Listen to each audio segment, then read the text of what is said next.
Welcome to Behind the Paranormal with Paul and Ben Eno. Do aliens really abduct human beings? If so, then what for? Could some of your friends, co-workers, and even relatives be carrying their own terrible secrets as abductees? Hi, everybody, and welcome to the 97th broadcast of Behind the Paranormal with Paul and Ben Eno. I'm Paul, and I'm afraid Ben is sick this week. He's been battling something all week long. I kind of put a damper on his Christmas, and I'm afraid he's not with us today, but he swears he's going to be with us tomorrow for our 2-hour special and our CBS show in the evening. Yeah, because we can rig up to do those from home, so he won't have to leave. Anyway, so he sends his best to everyone. Anyway, it's contest time. Before we introduce our guest, Julie Milner from Dallas, Texas, won last week's contest, and the question was, what ultra-famous UFO incident has its 30th anniversary in 2010? The answer, of course, the Rendlesham Forest incident in England in 1980, and we're going to have Nick Pope on in probably within the next 3 months to do a special show on the 30th anniversary of that what was known pretty much as Britain's Roswell. And we may even have a panel try and get Stan Friedman, folks like that on, and those are always fun. Anyway, this week's question is, what famous lake monster lives in the deserts of the state of Utah? Sounds like a funny question, but there is one. Obviously, there's a lake in the middle of these deserts. He doesn't live in the sand, I don't think. What famous lake monster lives in the deserts of the state of Utah? If you can deal with that, call us locally, 401-766-1240, or from anywhere in the U.S., 800-449-1240. The email address, eno@onworldwide.com. If we don't announce a winner during the show, and you still think you have the answer, drop a line to Ben at behindtheparanormal.com. The winner gets a copy of my latest book, Turning Home, God, Ghosts, and Human Destiny. And so do our guest. For 20 years, Nadine Lalich worked in the legal field, analyzing and organizing evidence, issues, and events to assist in preparing cases for trial.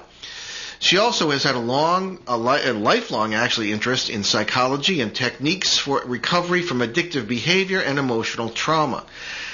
She has mentored many people in various recovery programs. Nadine has explored spiritual expansion, physical healing, and accelerated mental functioning through meditation, sound and light machines, sensory deprivation tanks, neuro-linguistic and subliminal programming, and natural healing. She believes her experiences have promoted a unique understanding of the physical, psychological, and emotional states to which human beings are prone. In 2004, Nadine became a UFO researcher with a focus on close encounters and alleged abductions. In 2008, she and researcher Barbara Lamb co-authored the book, Alien Experiences. Nadine also is the author and illustrator of The Dream of Becoming. She has appeared on Discovery Channel and has been a guest on a number of radio and television talk shows, has spoken at UFO conventions, and is a board member of the Journal of Abduction Research, for which she writes articles and reviews. Her website, www.alienexperiences.com. And again, our phone numbers to call and join our discussion today, 401-766-1240 in the local listening area in southeastern New England here, or 800-449-1240 from anywhere in the USA. Nadine Lalich, welcome to Behind the Paranormal. Good morning, Paul. Thanks for the invitation. Good morning. Am I pronouncing your last name correctly? Yes, you are. Oh, well, good. Okay. Let's start right in. Ben had a number of questions that he did give to me to ask you today. Again, he's sorry he's not here. He cuts right to the chase here. One of the things that happened to you, not only did you become a researcher and interested in psychology and having done all these other things, but you carried a secret with you that you yourself had been abducted. Now, how did you find out that you had been an abductee yourself? Well, I had a very conscious experience, awake, in June of 1991. And I had gone with a longtime friend of mine, actually camping in the area of Sedona, Arizona. Oh, yeah, I've been there. And prior to that, quite frankly, I've had only a small interest in the idea of, exoplanet life forms, a mild interest, but nothing that I had investigated.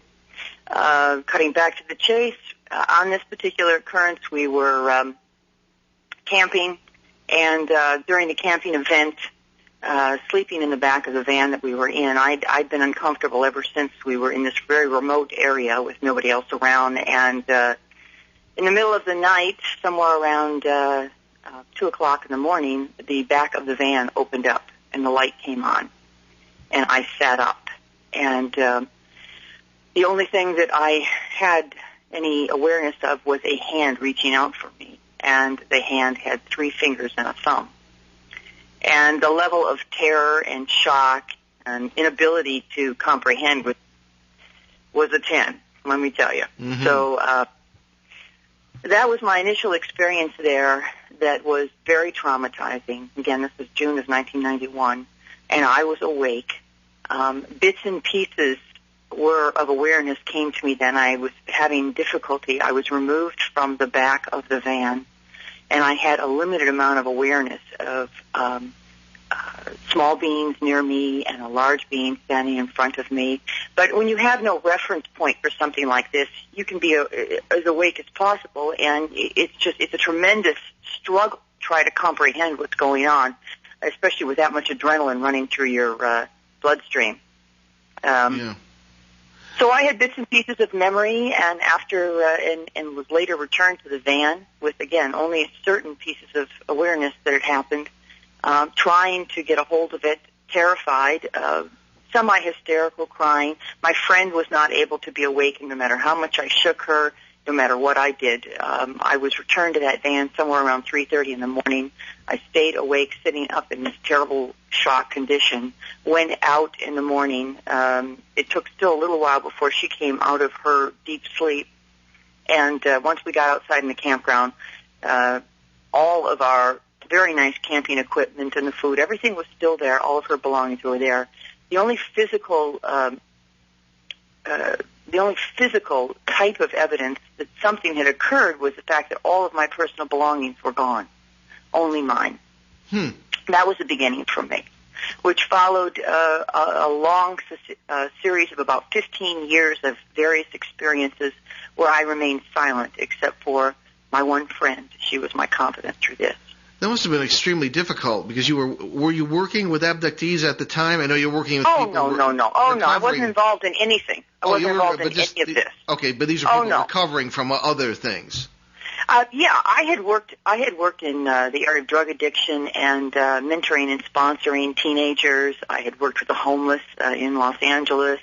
I've been very involved in service, and also I had an animal recovery organization, and I worked in the legal field for many, many years. Sure. Okay. This just simply, I had no reference for this. Wasn't prepared for it, hadn't studied it, wasn't involved with it. Mm-hmm. Now, Ben also has another question here. Did you become interested in UFOs and abductions before you believed you were an abductee or afterward? Not in your bio, it says it was quite a bit afterward, actually. After. Yeah. Okay, yeah. Tell us, how'd you get interested in UFOs? I mean, did you associate this abduction experience with UFOs, or you just thought it was one of those things? Well, I guess after this experience happened, it was because I had been involved in a lot of different areas of working with the mind, and I've been a student of a variety of different things. I've been a meditator for many, many years. That was a good thing for me because I was aware of different states of mind that people could be prone to, okay, challenging states of mind. So I had a little bit of a reservoir to turn to say, what was this? Was it this? Was it that? Could it have been that? I could never fully say what it was, but I could eliminate what it was not. All right? Okay. So a lot of what you do is you really may not be able to clearly identify what you're dealing with, but you certainly can tell what it is not if you've got some experience in dealing with the human mind and motion. So I was able to check off a lot of things this was not. Bottom line, it wasn't a dream. Was it some type of strange hallucination of which I'd never had before? Well, I don't know, possibly. Why was there the fact that all of my physical belongings were gone? Had it been, so this is a kind of analogy I was doing, and why would all of my personal belongings that were outside be gone and nothing else? They Yeah. had very little value in comparison to some of the other equipment we had out there. Mm-hmm. So I analyzed that way, and I came to the conclusion that indeed something had happened to me quite profound. I had received some type of contact from something other than human, human life form. Okay. And from that point forward, I struggled with it. I'd set it aside. And I really didn't pursue any study of it because it was very difficult for me. I'm very analytical. When I couldn't find a place for it, I set it aside in the back of my mind. Yeah. And only addressed it when continuing issues came up over the years. But I had a tremendous fear of ridicule. Yeah. And if I couldn't identify specifically what it was, I wasn't about to share with the world. I hear you. Because, my own background, I work mainly with, the ghosts and this sort of thing, and I always have. And my background is very scholarly, academic, theological, and Exactly. It was tough to come to grips with a lot of this stuff. So I hear you. Oh, you bet. Yeah. You bet. Okay, two things struck Ben and I when we were looking over your material, and one was that it was the loss of your personal items. Which, not to introduce levity into this serious subject, but Ben and I he asked that I watch with him this film called District 9. Oh, yes, which is I saw that. Very violent, and I don't appreciate that sort of thing, but I was struck by the fact that these aliens, rather than come to Earth with all this light and almost semi-divine characteristics, were a bunch of carjackers and low-class gangster types, and they'd strip your car if you looked the other way. So I remember when your stuff was stolen, I said, "Aha, maybe she's dealing with these." They call them prawns. So anyway. Yeah, right. Yeah, but it did strike us as strange that in many abduction cases that we're aware of, that people's personal items are not stolen. The second thing that struck us was that most people don't remember consciously these experiences, and they have to be, sort of dredged out of them through hypnotism and this sort of thing. But you had a conscious memory of this. Well, it's unusual with me that I have a tremendous amount of information that I recall from all of my experiences. The only thing that I can attribute it to is the fact that I have worked so much in different arenas with my mind, with advanced learning techniques and the meditation. I have an ability to really perceive, retain information, observe, and those are things that I think I acquired over like I said, I made reference to sound and light machines.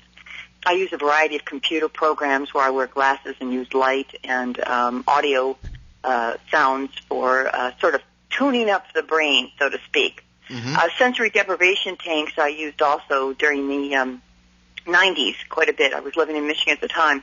These things kind of allow you to get rid of extraneous stuff and really move in on things where you can really see with greater clarity. So I'm assuming that some of the things that I've done over the years allowed me to perhaps perceive and retain more information. But the truth of the matter is that there is so much information that I consciously am able to see and retain that I've been journaling now for close to 20 years. I have journals full of my experiences. Mm-hmm. I don't have everything.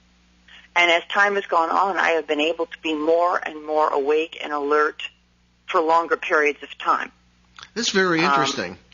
It is. And I have, indeed, I've done 6 or 7 hypnotic regressions. And the only thing I can say about that, I trusted my own psyche more and my own perceptions more than I actually did the hypnosis. But once I got involved and did a half a dozen, 6, 7 sessions with Barbara Lamb, and I've done it with a couple other hypnotherapists, I was amazed to see that it did not conflict with anything that I recalled, only enhanced it. Mm-hmm. Let me just remind everybody we're listening to Nadine Lalich here on Behind the Paranormal with Paul and Ben Eno, minus Ben today, I'm sorry to say, on onworldwide.com and WOON 1240 AM in southeastern New England. And we're talking about alien abductions from a very interesting point of view. Our numbers today, 766-1240 in the local listening area and 800-449-1240 from anywhere in the USA. And I must say, Nadine, this is very interesting, and I want to get into your other experiences and into the hypnotic aspect of it as well, but the very idea that you're learning methods and learning techniques sort of defeated the blanket of memory loss that traditionally is associated with cases like this is extremely interesting. And as you explain, you have ways of taking in information that a lot of people are not trained to do. Now, let's get into some of your other experiences. Have you had other abduction experiences? Yes. Okay. Many. Yeah, these things never seem to be in isolation. Could you tell us about like how it progressed from that camping trip? Well, after that experience, I was pretty shaken, and we cut our trip short, and we left from Sedona. Very shortly after that period, within a matter of a month, I was obsessed to move from California to New Mexico. And I did just that. I packed myself up, sold everything, popped into my car with some of my critters, and off I went by myself, not knowing anyone. Very interesting. Got myself settled in Santa Fe, New Mexico, got tied up with a law firm there, got myself settled. But then occurrences began to happen on a fairly regular basis. And they took a variety of forms. They were not always. What I described to you took place in Sedona was a very dramatic, physical, awake, conscious type of experience. These experiences come, there's 3 or 4 different ways of looking at them. That was probably the most dramatic experience you can have. When you're alert, awake, it's a startling, conscious experience. They come in different varieties. Once I got to Santa Fe, which was about 6 months later, I was living in Santa Fe, I began to have more of these. It would be where you might have missing time. I might be compelled to get out of my apartment, the house I was leasing there, and compelled at 11, 12 o'clock at night, I have to go outside. I could find myself on long drives. I would lose periods of time. It would be, and again, I would get pieces and fragments of information. In the early years, I was struggling tremendously. Well, probably more like 10 years I struggled because there was so much fear associated with this, and I was very angry about it.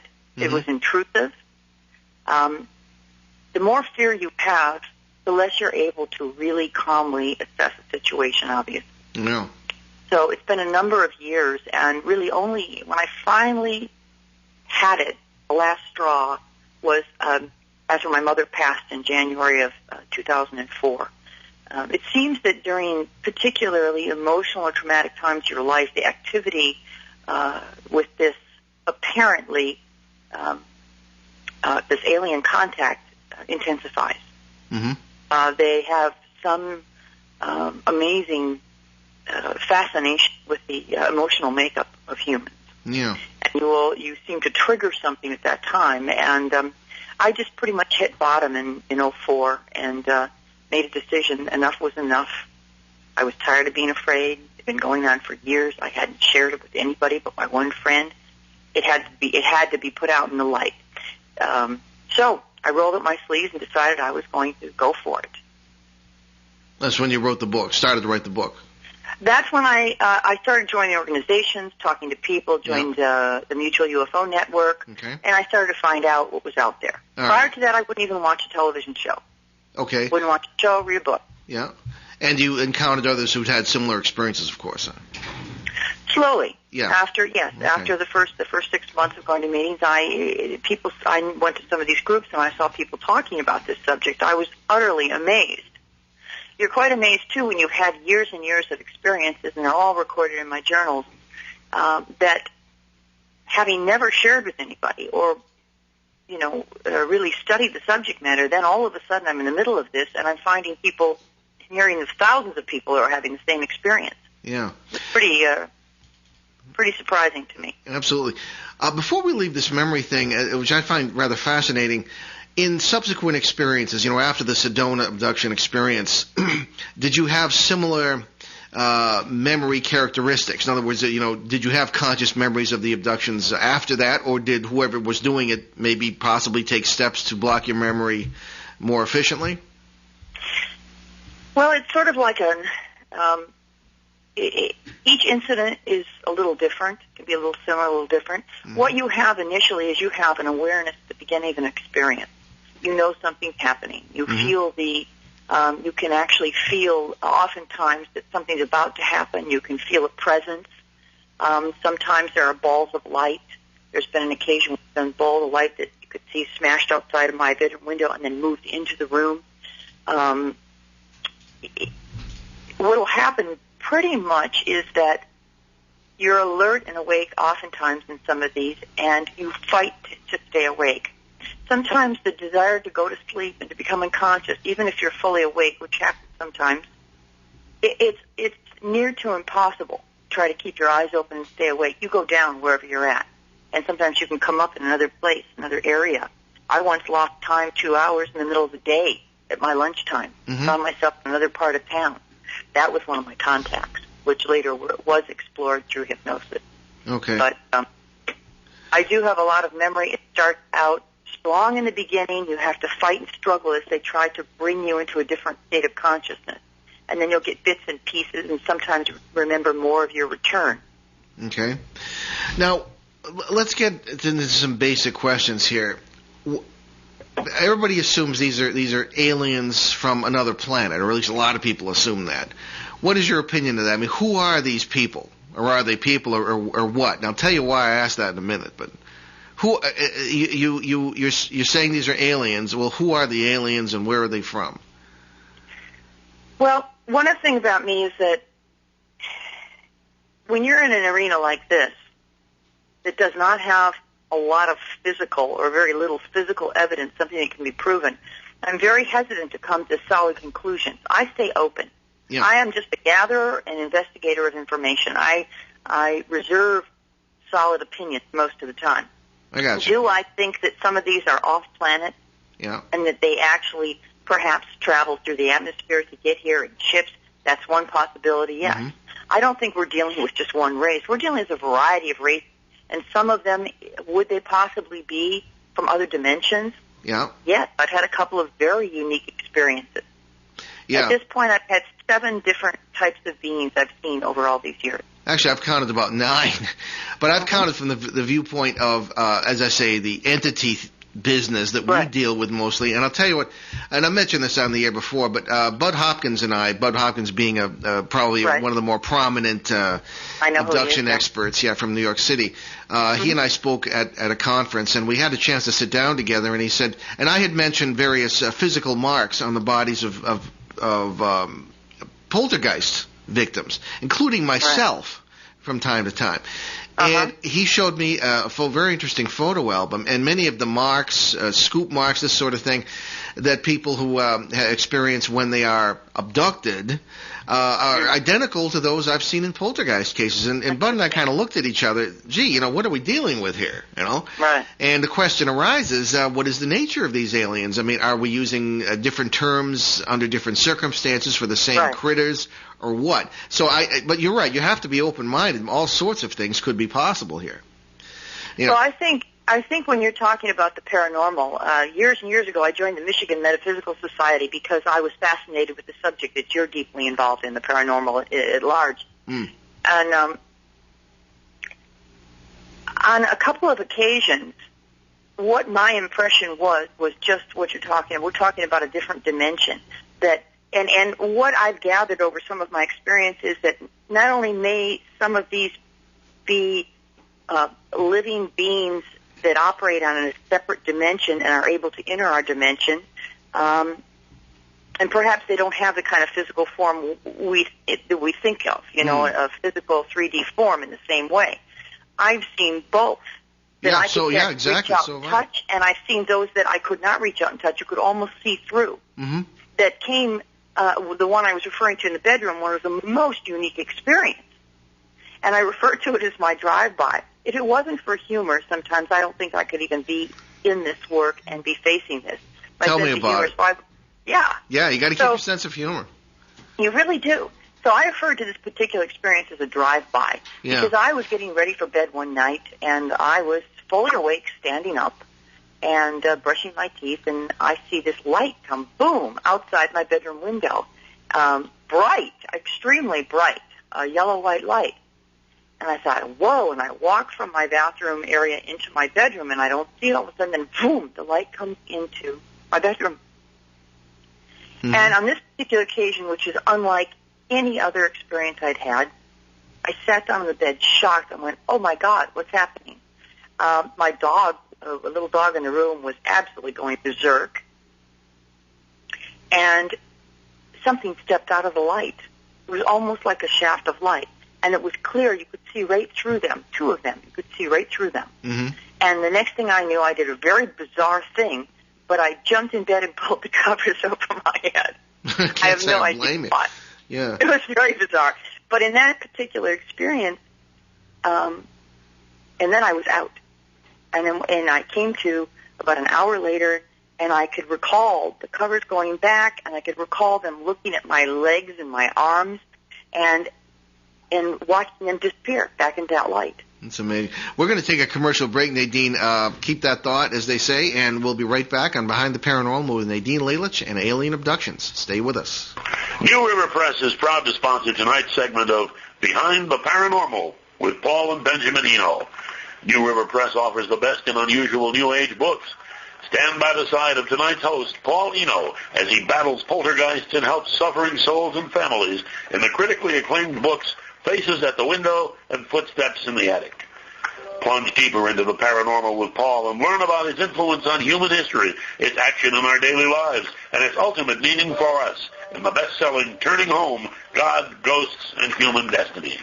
Available now from New River Press, publishers of unusual books. Visit newriverpress.com, amazon.com, or your favorite bookstore. And set for release late this year in one of the most unusual books on the subject ever written, Paul gives us Dancing Past the Graveyard, What Ghosts Have to Say About God. Okay, we're back Behind the Paranormal with Paul and Ben Eno. Ben's not with us today because he's sick, but we do have Nadine Lalich. Fascinating interview going on here about her alien abduction experiences. Very accomplished intellectually a person here, a scholar, author, and someone who has been involved in both legal affairs and psychological assistance for people who have been involved in various forms of things from which they need recovery, and found herself an abductee in the alien sense, and we're discussing that now. So, Nadine, what about the arguments that abductions are just something like birth memories or of some other psychological explanation? You know, the first thing we see, most of us anyway, when we're born in a hospital is a whole bunch of doctors leaning over us with medical instruments and all this business. What do you say to those sorts of skeptics? Well, human beings are comfortable with labels, aren't we? You know, we sure we are. want to put things, we want to identify it, we want to put it in a box, we want to label it. Everybody possesses their own sensitivities, their own fears, their own insecurities. A lot of times I think with skeptics, again, you know, I try to find a middle road. When I'm dealing with somebody who's so skeptical, you're already talking about somebody who's made up their mind. When you say, I am a skeptic, you've already labeled yourself. That's right, yeah. You know, the best place for investigation is neither, you know, pro nor con. Stand in the middle. Mm-hmm. You don't have to come to a conclusion.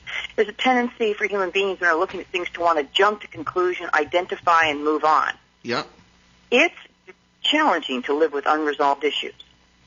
But when you're willing to live with unresolved issues, you stay open to the flow of continual information. Mm-hmm. So I don't pay a whole lot of attention to skeptics. If you want to call me, I initially started out a tremendous skeptic. Yeah. It took a lot for me to stand on middle ground here, to open myself up to even look at this issue, because so much fear and discomfort was involved. Sure. We're talking about loss of control here when you're talking about any kind of abduction, whether it's a physical one here on our planet, somebody abducts another person, or something like that. We all want control. Extremely well put, yeah. Yeah, and it's a complete loss of control. Yeah. And so even a skeptic, I don't go either way. I don't want somebody that says, this is exactly what's happening. They're grabbing us and sending us on these ships. I take each experience individually. I look at it, yeah, individually. I look at the emotional impact. Where was I at the time? Could that have colored the incident? So there's ways of dealing with it that are rational. But I don't believe the best you can do is come up with some kind of a hypothesis. Well, you could be my sister. I really appreciate your point of view, because that's exactly the point of view I take. I often look at super skeptics, or as I call them, skepticemics, who just have made up their minds. They just are absolutely. I think what many of them are afraid of is precisely as you described, this loss of control. The idea that we are not in control of the world. It's fear. It's fear. Don't tell me that. Don't give me those kind of concepts that I can't, identify, because I've got to live with that then. Well, you really want to see them scared. It's when it happens to them. Exactly. And then they come running, and maybe I'll have to reevaluate my opinion or whatever. What's interesting is 15 years, though, even myself, and I'm somebody I'm an adventurous. I go in, get the shovel, do the job that needs to be done. Good for you. And yet for 15 years, I didn't take this out of the closet. Yeah. And it continued. Mm-hmm. I addressed other issues and dealt with other things. Yeah. I had to come to a certain space in my life to be able to do that. Mm-hmm. Very understandable. Well, let me ask you this. Okay, regardless of who is doing this, and it's happening to thousands, perhaps millions of people around the world, the alien abduction phenomenon, regardless of who's doing it, people from other parallel worlds, other planets, or both, or all three, I don't know. Mm-hmm. What do you think is the agenda, or do you have any opinion on that?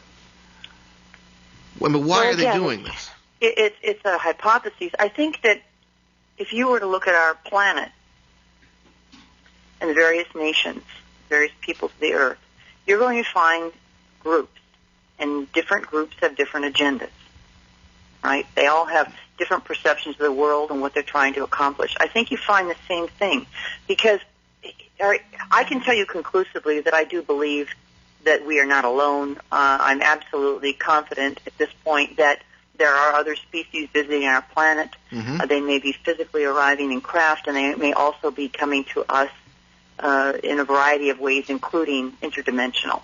Mm-hmm. I am convinced of that they are in touch with us and making contact. That I am. All right, yeah. Agendas. I think there's a variety of agendas. In some of my experiences, many of them actually, I have been led to believe that a cataclysmic event is going to take place on the planet. I have been led to believe that this will happen between 2012 and 2017, and that this may take the form of an asteroid hitting the planet. Okay. I have many times been shown on a screen the pictures of disaster and on the planet. I've also been led to believe that some of the races would be assisting us to preserve humanity, and that some might be taking advantage of our weakness at that time. Interesting. Yeah, so, there do seem to be different agendas. I mean, we refer to them as parasites. They're entities. Again, this is not necessarily alien or what, but they are alien. They're essentially alien beings. They're not ghosts. Yes, they are. Yeah, and they attempt to feed upon us, and they're none too friendly. On the other hand, it is conceivable. I mean, we certainly have lots of friends out there, and what we refer to as the multiverse. Right. Who are trying. So, I know exactly what I think you're getting at here. Now, do you ever meet people? Now, do you do work with people who have been abducted? Don't you, or am I wrong about that? I do now. Basically, I have my experience and my exposure now is I belong to a couple of groups. My website now attracts a lot of people with issues writing me now. AlienExperiences.com. Yes. Yeah.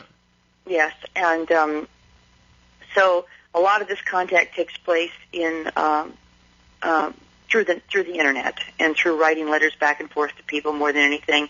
I'm working on another book right now that is really going to focus on my experience. Certainly until I had about 100 cases of Barbara Lambs that I reviewed when we did the book that came out in 2008, Alien Experiences. And prior to that, I had not had contact with anyone, didn't discuss my issues. So as I began to review the files, it'd be 12 midnight, and I'd be reading through these files in preparation for the book. We were choosing which ones were going to be in the book.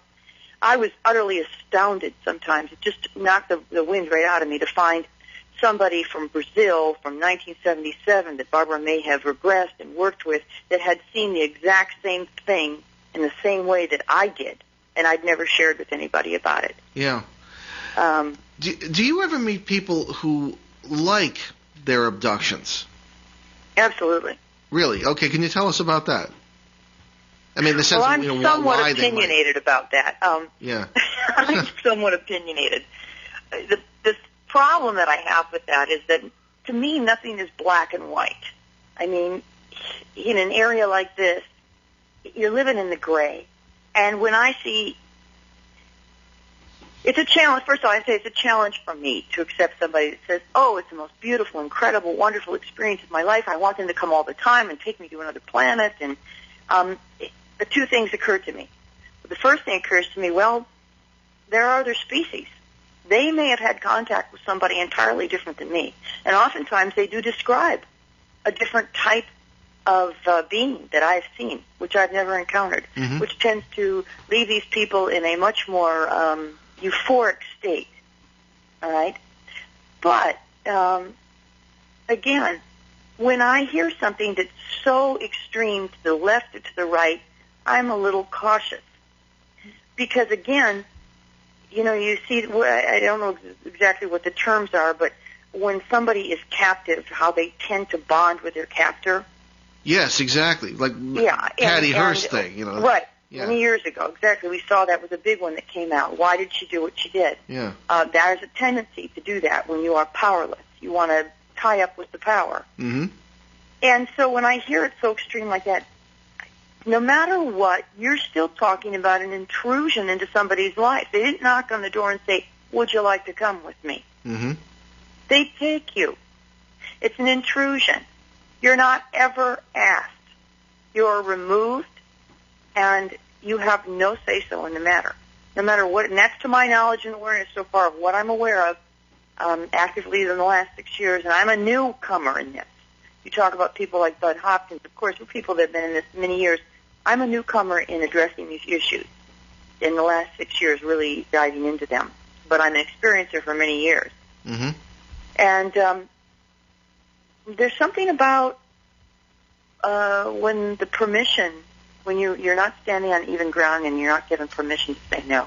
I'm very, back to the word skeptic, I'm skeptical about these experiences. No, I agree. So the this is wonderful, incredible, can also be a cover-up because it's more comfortable to come to terms with that. There's the box again. Let's put this in the box. Let's say this is good. Then I won't be afraid anymore. Yeah. Okay. Now, that's what I wonder about. When did you start having hypnotic regressions?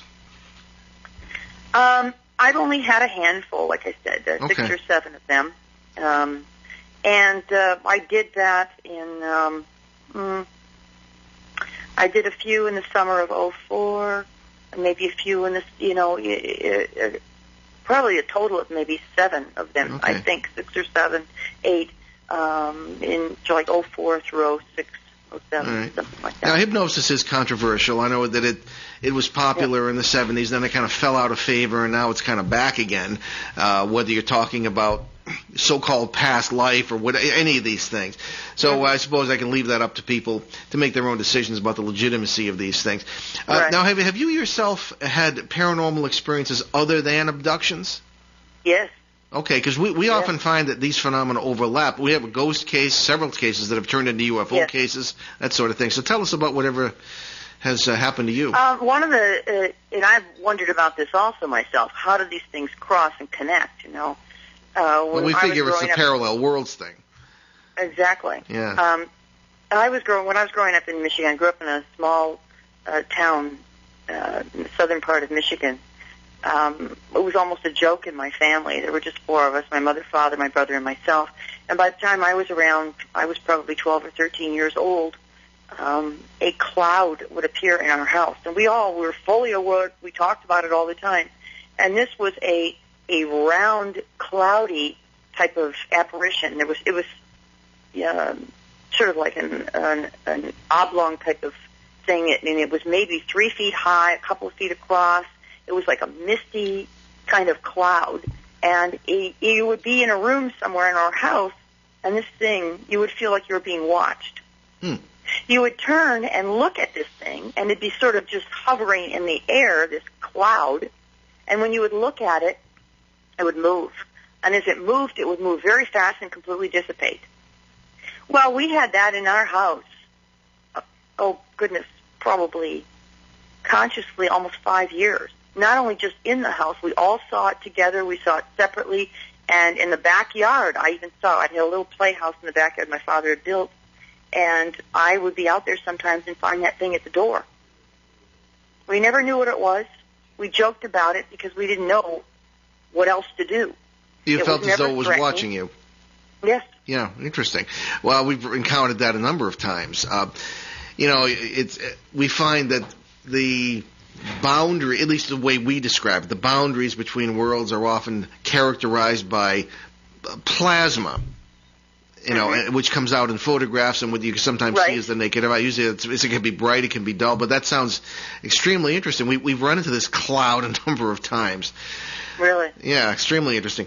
Okay, there are a couple of emails here for you that I'd like to share, and you can answer them as you see fit. This is from Gabby in Costa Mesa, California, and Gabby asks, what percentage of the population has been abducted? I mean, if you can even tell something like that. I think there are many that have been but don't know it. How would you answer Gabby on that? Well, I really wouldn't be able to answer her on that. Somebody such as some of the other researchers have been around a lot longer than me would be able to give that kind of answer. Yeah, it seems like impossible to tell. Yeah. Right. Okay. All right. But it seems like people come out of the woodwork all the time, so they're probably more than we might suspect. I mean, I've heard things like 5% of the population. Yeah. I can't quote a number because I don't know, but I've heard different percentages along that line at different times. I mean, in parasite research, if I can use that term, we sometimes come to not the conclusion, but the suspicion that we as a species, at least in certain areas, are being farmed because these things are like cosmic mosquitoes, at least the ones we deal with very frequently. And odd as it may sound, they seem to be hungry and hostile and feeding upon families, groups of people, maybe even, I don't know, one wonders about their involvement in government, because you can get nuts just thinking about this stuff. But one does wonder about how many people really are affected, if these are the same kinds of things. This is from Chad in Albany, New York, and Chad asks, are abductions taking place all over the world or just in certain countries? Also, are certain kinds of people with certain kinds of traits being abducted? To my knowledge, all over the world, and there is no one type of person or trait. From what I have experienced and seen so far, it's anybody in any social, economic level of any country, anywhere. That there is no specific definition or limitation to any type of class or person, or age, no. The only thing that seems to be a reality is that it seems to be in families, and you talk about the farming kind of thing, or it seems generational. It seems to hit a family and it moves straight on through the succeeding generation. Now, that's very interesting, because I think what he might be getting at here are they looking for certain characteristics, as in genetic engineering or Well, they may. Yeah. I don't know that they're looking for certain characteristics. They may have at some point possibly altered us genetically. Yeah. It's exactly what we do on this planet. Well, we have 223 genes that shouldn't be there, according to the Human Genome Project. I mean, where did they come from? Well, one of my leanings is in the direction that, yes, indeed, we've been genetically altered. Yeah. Maybe not all of us, but some of us, and we have been followed and studied, yes. Have you seen any evidence of that in your own abductions? I mean, people talk about babies, hybrid babies. Absolutely. You've seen that? Okay. Oh, yes. Can you tell us a little bit about that? Well, this was a real tough one also for me to face and address, because, over the years, I having gathered so much information, yes, it's taken a certain direction, and I have seen babies that appear to be genetically altered in rooms through glass I have seen that appear to be extremely sickly. It has been suggested to me on a number of my experiences that genetic material was removed from me in the form of eggs, that indeed those eggs may have been used to create hybrid life forms. Yes. Yeah. This when it moves into this has been a tough one for me to deal with because sure. Everything in me wants to say that's ridiculous. Yeah. Yeah. Everything in me fights this. But if I tell you, did I actually have an experience? Do I recall having this information placed before me? Yes. Do I recall seeing an adult, what I would consider a combination of a human and another life form? Yes. Okay. There seem to be some opinions that these, or at least some of these aliens who are doing these medical or genetic experiments are our own descendants returned somehow from the future, rather than being somebody from some other planet. I mean, do you find anything credible in that point of view? Well, I have not personally encountered anything that suggests that in my experience, but again, I'm one person. You're talking about a worldwide ongoing event here, and so but in my particular experience, the time issue in that regard, past and future, has not been something that's been a focal point of any of mine, that I've noted any of that or experienced any of that. Okay. All of my experiences seem to take place right here, right now. Okay. All right. Well, here's another question. This is from Cassie in Sarasota, Florida. And Cassie asks, how young are people when they start to be abducted, or does it depend on the person? In other words, have you ever encountered... Yeah, well, my experience and awareness and my own personal experience is as a baby. Really? It's a lifelong thing. Wow. It doesn't go away. Yeah. Have you... It's your whole life. All right. In your own experiences, have you seen babies or younger people who are experiencing the same thing you are at the same time? Yes. Okay. All right. Yes, I have. Okay. Children, little children. Yeah. All right. Do they seem comfortable in their surroundings, or are they trying to fight back? I think children accept it differently because children are so open and generally have a lot less fear and conditioning than adults. Yeah. So they're more receptive and playful and inquisitive. It's a different response entirely. Okay. And the imaginary world of a child is so colorful and free that they can play with the situation. Yeah. Okay. Now, when you counsel, are your experiences ongoing? Are they continuing, or have they ended? Yes. Okay. How do you counsel people to deal with this sort of thing if their experiences are still going on? Or do some people just accept it? Well, I suppose, what you look for and hope for in any traumatic situation or post-traumatic stress situation is you hope to find resolution. Resolution means a way to live with it. It doesn't mean it changes it, doesn't make it go away. How do I incorporate these anomalous events into a day-to-day living experience? I'm sitting here, I'm on the phone with a client, blah, blah, blah. How do I live both lives simultaneously? Yeah. So the best you can hope for, and this is what I tell other experiences, the best you can hope for is to find resolution. That means I've gone through it enough. I accept what's going on. I may not like it, but I've actually incorporated it into my daily life and find a way to live with it. Yeah. That's different for different people. One of the biggest things is to recognize I've had a lot of marks on my body, and, the examinations have been involved, of course, throughout my experiences. I've had, woken up in piles of blood with nosebleeds and ear bleeding after these experiences. But ultimately, I can tell you I'm still here, aren't I? I'm still here. Yeah. Well, again, not to introduce levity into this, but I mean, a lot of us grew up with Mad Magazine, people of my vintage, and they would make fun. I loved it. Yeah, and they would make fun of movies. And as I recall, Close Encounters came out, and when the aliens came, and whoever their artists were looked just like the movie, and they would change the name. And when the aliens landed at the end of the film, and all the guys step up, instead of all the love fest that occurred, the FBI shows up flashes their ID and arrests the aliens for kidnapping, FAA violations, and a whole list of things that were rather hilarious. But when you think about it, they'd be absolutely guilty of. What does the government, and again, this is another ridiculously broad question, but do you have any knowledge of or contact with the government in this regard? I mean, what are they doing about this? They must be aware of the danger here. Well, this is such a huge, broad subject. It is a lifetime commitment now I have to pursue this. Oh, we're going to have you back on this, unravel. I guarantee it. Yeah.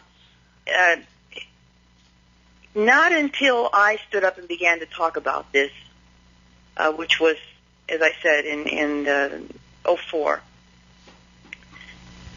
Once I started standing up and talking, and I've talked at MUFON and done a number of television shows and things, all of a sudden, within a couple of years of doing that, my experiences on a number of occasions have involved military personnel. Yeah, and that stuff has happened to us. Facilities, and never before did that ever happen. I believe that obviously the government is very well aware. Many governments of the world are aware. Mm-hmm. I do believe that. I believe that there is there's ongoing study, probably some type of cooperation, interaction. Between the aliens and the government? Yes. Okay. Various governments, not just ours. I'm open to that. I mean, I've seen some things I wouldn't have believed. Absolutely. Oh, please. Absolutely. There's too much information with crafts and too much actual physical information. Yeah. You've got intelligently directed crafts all over our sky, all over the planet. What's the intelligence? What's behind it? Mm-hmm. It's been going on for so many years that it only stands to reason. Every time we talk about this on the show, weird things happen. I've had all kinds of. I don't even want to get into it, but it's really, I don't have to tell you. Well, Nadine, we're coming down to the end of the line here, and I want to thank you for an absolutely fascinating interview. We're definitely going to have you back. And just before we go, tell us about your books and where people can get them. Well, Alien Experiences is book one. That's at alienexperiences.com. I have it as it's a download ebook and a regular hard copy. And by June of this year, Alien Experiences book two, which is going to focus on the last 5 years and a lot more on my personal experiences. There's a chapter in Alien Experiences book one, a chapter entitled Marie, which is pretty much summarizing my experience, but it'll be a lot more in depth. There'll be a lot of information on what people that I've met in the last 6 years. Okay, excellent. Okay, we're going to say goodbye, and I'm going to be in touch. We're going to have you back. But Nadine Lalich, everyone, fascinating discussion on alien abductions. Thank you very much, Paul. Thank you. Okay, well, we're coming down to the end of our time here, and I want to thank our producer. What's your name again? Craig Pelletier. And we'll see you next week, Saturday, January 2nd, right here on ON 1240 AM and ONWorldwide.com, 11 a.m. Eastern, 8 a.m. Pacific. Our guest will be police psychic, medical intuitive, ghost investigator, and author Annette Martin. Now, this is our end of the month Behind the Paranormal Marathon weekend, so we have 3 hours of shows tomorrow instead of just one, 3 p.m. Eastern Time, noon Pacific. Look for our 2-hour special on achieveradio.com. Ben and I, hopefully he'll be out of the sick bed. I think I was the old guy and he was or I am the old guy. I think I was the kid and he was the old guy. Anyway, be answering some of the more interesting emails we've received lately, and we got a pile of them. Some of our field reporters will be calling in with paranormal doings from around the world. Now, on our regular Sunday show, tomorrow at 7 p.m. Eastern, 4 p.m. on Pacific on CBS Radio and NewSkyRadio.com, our guest will be none other than Bill Burns, publisher of UFO Magazine and star of the History Channel series UFO Hunters. Check our show website at BehindTheParanormal.com and your local radio schedules for the cities where CBS carries our show and the websites where you can hear us from anywhere. Okay, and remember, you can always get free podcasts of all shows along with show schedules and guest information at BehindTheParanormal.com. In the meantime, we leave you with a quote from the great American naturalist Hal Borland: "Year's end is neither an end nor a beginning, but a going on with all the wisdom that experience can instill in us." Happy New Year. Return to this radio frequency 167 hours from now for another edition of Behind the Paranormal with Paul and Ben Eno.